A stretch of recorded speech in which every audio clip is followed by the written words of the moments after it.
Good afternoon, everyone. Ando Star Saber here once again.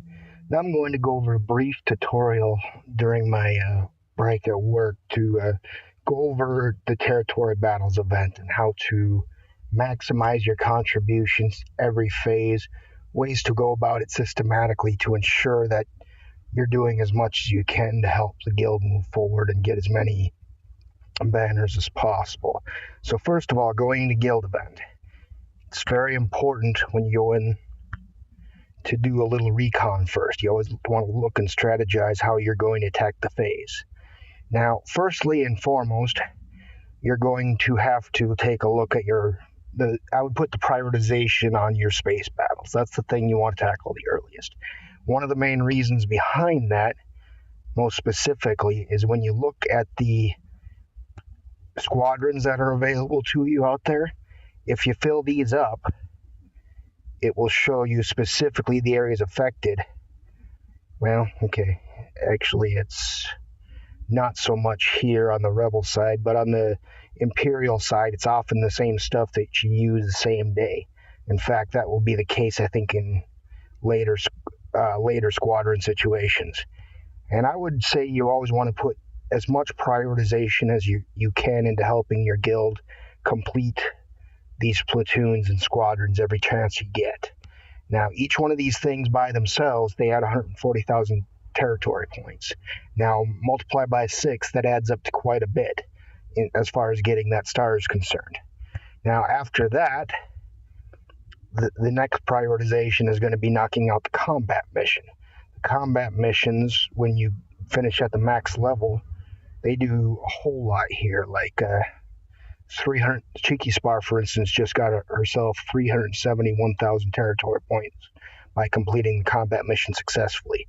So these are big numbers. This is compared to your ship squadrons, which even for me, looking at it, if I were to try to deploy my entire ship squadron right now, it would still be it would be about 1.6 when y'all boil it down, because a lot of the deployments happen when you actually do the putting in the squadrons and the platoons.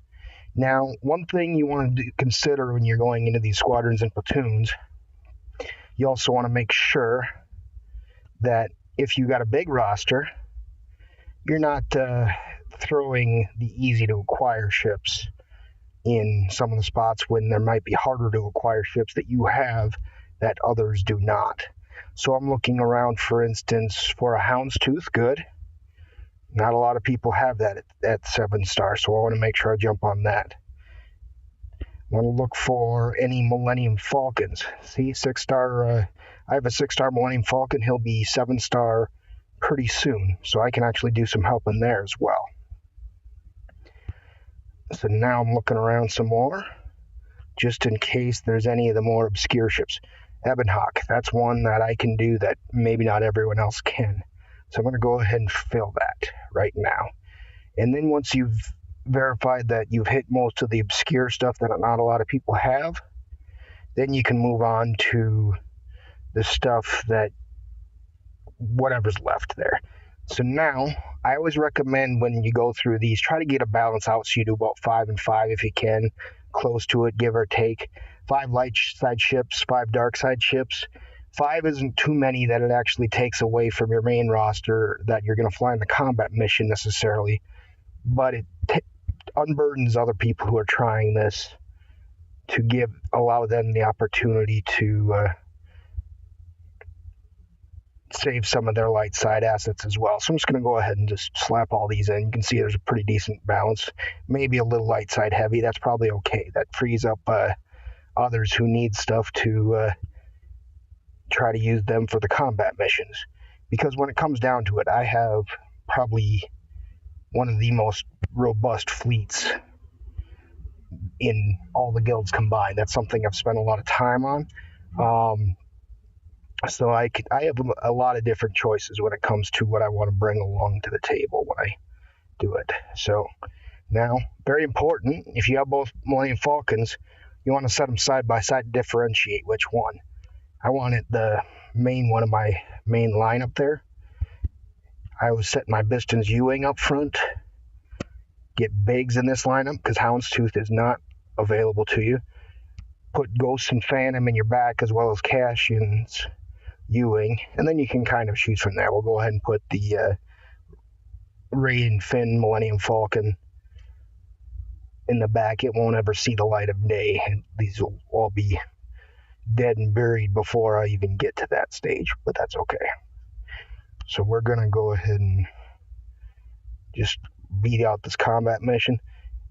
These combat missions start extremely easy at the beginning in the first several stages. So you can see these guys won't even get off a shot before I take them out here. Not too challenging. Those who haven't worked on your fleets as much, you may find this a little harder than I do. If you do, that's okay. Just give it your all and try again next time. Another thing you can do in the meantime is try to look for any squadrons and things like that, platoons that can help make your fleet sectors easier. This is running a little bit slow because I'm not on a Wi-Fi or anything like that, so you'll have to bear with me. And it seemed to be getting a lot of interference, more so than I normally do, so again, bear with me. Maybe the recording's taking a factor involved. I don't really know. So my apologies. I had not attempted this in this environment before, so this is a new thing for me. Unfortunately, they don't start territory battles any early or any later in the day, so I could do this at home. So I'm kind of stuck with slow loading screen, and unfortunately, if you're watching this video, so are you. So we'll just have to bear it out here. Man, it's taking longer than it even normally does. I'm wondering if it's just that I'm sharing bandwidth with doing the recording simultaneously, or I don't know. I'm not that tech savvy, but it says I have an error with my connection. Okay, now it's fixed, whatever it is. So, okay, so now we completed the combat mission. We completed the we completed what I can put in the squadron. So now I can go ahead and deploy. One thing you want to make sure you do is do not deploy, especially in the bottom, until you've done everything else available to you. And for the ground forces, that means both things. Because what will happen is if you deploy on the bottom, none of the things you deployed are going to be available in the top, and vice versa. So you want to make sure you knock all those things. The deployment should be the very last thing you do for any of these situations here. Now, what I typically recommend when I go into these is take a look at the special missions first. They have very specific characters they require, specifically in this case, the Hoth Rebel Soldier. So we got to keep him on reserve. We can't use him anywhere else. Then we also want to look, there's usually one more combat mission. We have Hoth Rebel Scout that's required for combat mission up here. So that's another one I'm going to make sure we keep in reserve. Usually they don't double up, although I have seen it where sometimes they have these characters requested in the platoons, and then when you use them in the platoon, you can't use them for the combat mission, and then you're stuck. It is what it is. Someone had to take the fall. I took the fall once. I think Yoda did too, if I'm not mistaken. So now I'm doing the same thing with platoons. Looking through, figure out what are the more obscure characters that people aren't likely to have. You just do a quick glance through, kind of get an idea in your head of what's out there, what's needed. Well, we'll go ahead and do Biston. I don't think a lot of people have him. Bodhi Rook, he's another one. We'll throw in Powell. I mean, a lot of people have been working on him. Kit Fisto, I think, is pretty uncommon. So we'll assign those 4. Take the burden off other people to have to provide some of those. K2SO, Chase, Cassian, Plo Koon. Also not as common tunes that people use. Looks like I may be dealing with it. Okay, a little bit of that again. Keep on working through, looking for all the more obscure ones. I'll throw in, I want to cover one of the Ewoks, but I want to make sure it's the most obscure one, because I know a lot of our guildies have it. Oh, actually, no, I'm going to go one different. I'm going to go Coruscant Underworld Police, because I know a lot of people haven't geared him up. So we cover that up. Now notice I didn't use anything that's required in the combat missions. Another thing you want to be careful of when you're putting all these platoons in is you don't take characters that are absolutely critical to your completing combat missions in the process. Very easy to do if you have a very small roster. If you have a roster like mine, you probably have a few different teams that can do essentially the same thing. So now, go to the bottom, do the same thing for the lower platoons. Take a look through, do a little recon, see what you can provide first before you actually do provide. I'm saying Fulcrum probably on that list.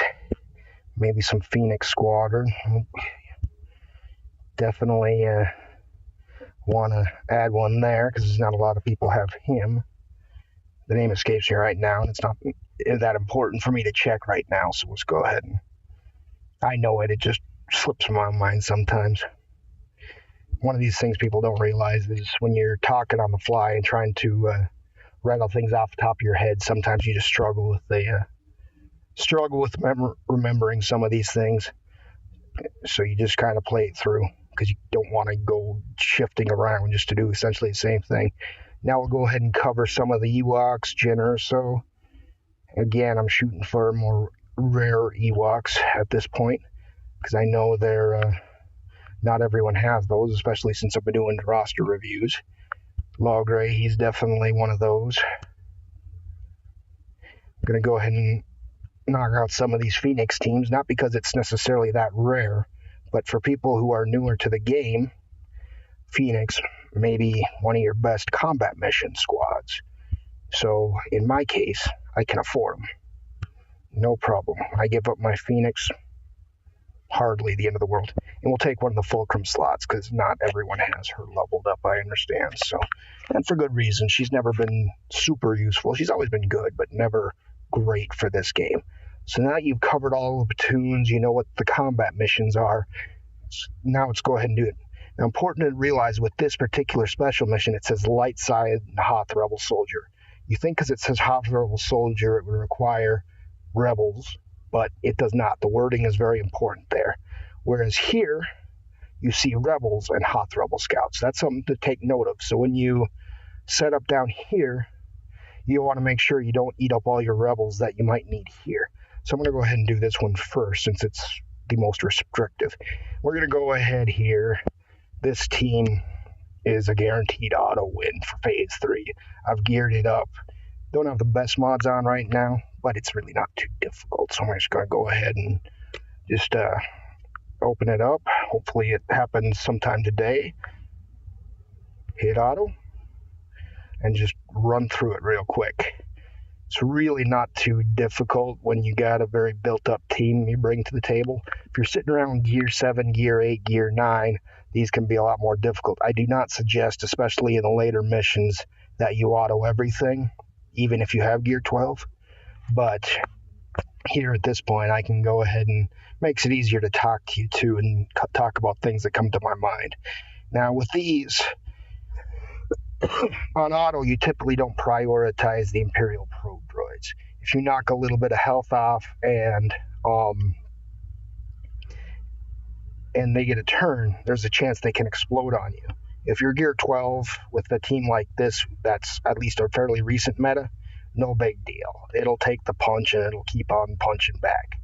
But if you're working with something a little bit less, like Gear 8, Gear 9, you want to be very careful what you trigger. Usually the Snowtrooper Ops are your priority in most cases. You want to try to knock out the elites where you can, or at least keep them stunned. But in this case, it's running auto. It's just going to go ahead and do it. And like I said, my team's so powerfully built, it's not much of a concern what order it happens in, because it's just doing an auto anyway. So running it. Plus, this is Phase 3, so that's another factor. They're very much easier at the lower phases than they are when they get to Phase 6. So as you can see, not a lot of difficulty there. Now that we knocked out this one, we're not going to have this cast of characters available to us for another one. So that's something very important to keep in mind. You're going to be reduced in what you can bring to the table for that special mission, but it requires just light side and the Hoth, I think it's the Hoth Troop or whatever it is. Hoth Rebel Soldier, that's what it is. So now, I don't feel like doing Revan, but I could. It's not undoable. It's just an option. I could choose other options as well. In fact, I'm going to go ahead and bring in one of our more recent additions to the game, because not Old Republic, Galactic Republic. I'm going to go ahead and bring in the Padme Amidala's, just so you can see a little gameplay with her. A lot of you do not have her or have her very well starred. We're just going to see how she plays out with the trio on her side. She's going to run this. Again, going to run an auto. She's got one of the two Zetas, and she's got all her Omegas, so she's looking pretty solid. She's not high in the gear yet. I think she's at 9, if I'm not mistaken, right now. But as you can see, it's not really struggling whatsoever with this particular special mission. So they're just working their way through it. Again, most of my good mods are actually on my Revan team right now, so this is okay mods, not great mods. But you can see it's just wiping the floor with this special mission. Excuse me, no sweat. You can see that courage building up, protection up, building up. They're getting hit harder and harder. Boom. Anakin almost cleaned the room. Okay, and that one's done. Pretty easy. Now we just got two combat missions and a deploy left. So we're going to go focus on the next combat mission. We got 2 of them. At this point, there's no difference in their requirements, so you're really kind of free at this point to decide, what do I want to bring to the table? Well, I feel like bringing in some Old Republic Jedi Knight Revan. Why not? Have our Grandmaster Yoda and Hermit Yoda to balance it out. Should be a pretty easy match. Should be able to just auto it and watch it fly. No sweat. And you can see the teams fluidly just work their way through it. Again, this is phase 3. I mean, I could probably do this with some of my lesser, not meta teams that I have available, but it is what it is. It'll fly through there. I like to do this efficiently. I don't have forever to talk about this. I just wanted to give people an idea, because some people, when they go into territory battles, they may not know what to do first or what to prioritize, and that's what this video is here to solve. I want to give you a good idea of how to be as efficient and as effective as possible when you're out here, so you can maximize your contributions. So as you can see, the territory points are stacking up. One thing I would suggest, if you know that the combat mission is going to be difficult for you, I would suggest that you hold off on doing at least the ground ones until a little bit later, because a lot of the times what you'll have is certain missions from the platoon missions or the squadrons will actually help make it a little easier for you. It all depends on what day it is, and what you can just check the areas they affect, kind of like we did earlier, and see if there's anything that can help make these missions a little easier for you. Sometimes there are, sometimes there aren't. The various platoon and squadron missions affect different areas depending on their location and what day it is. And anything that happens on day 6 will inevitably affect the stuff going that day, because there are no following days.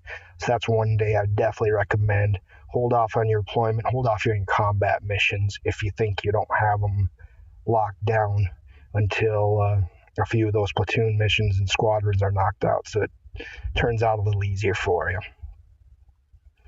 So as you can see, no sweat. We're working our way through this, and shouldn't be a surprise with a full Jedi Knight Revan team, which was the meta for months. Easy day. Another 372,000 territory points in the bag. This can make a huge bump overall. I mean, I've got a really big roster, and it still takes a large percentage of the total points I add, and I'll demonstrate that in a little bit here once we get wrapped up with all the combat missions. Okay, that's a good idea. Jedi Training Ray works pretty well. We'll just continue on that front since we already got a couple.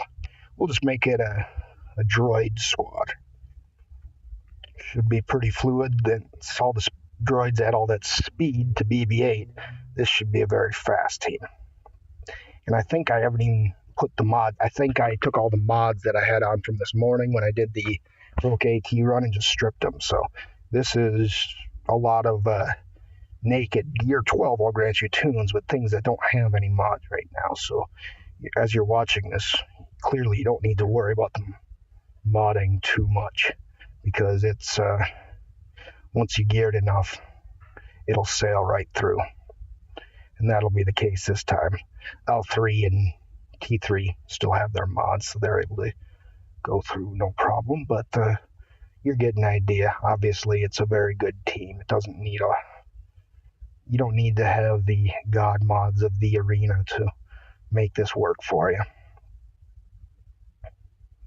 And you can clearly see that. Make sure you all pay attention to that little note that Yoda's putting out there. I'm sure it's something important. If I didn't have C-3PO Thug Life in the way, I would totally check that out myself. But for now, we're going to focus on what's going on in the combat mission itself. Keep on working it, keep on working it. Just autoing on through, no problem. Burning through them all.